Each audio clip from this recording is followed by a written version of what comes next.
সম্মানিত দেশবাসী, মালিক শ্রমিক ভাইরা, আপনারা নিশ্চয় অবগত আছেন।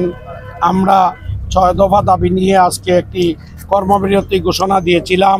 বর্তমান কর্মবিরতি আমাদের চলমান। তাই আমাদের কেন্দ্রীয় বাংলাদেশ সড়ক মালিক সমিতি এবং বাংলাদেশ সড়ক পরিবহন শ্রমিক ফেডারেশন এর সুপারিশ এবং সিলেটের বিভিন্ন রাজনৈতিক নেতৃবৃন্দর সুপারিশ, প্রশাসনের মেট্রো কমিশনার মহোদয়, সাউথ ডিসি মহোদয় এবং ওসি মহোদয়কে পাঠিয়েছেন।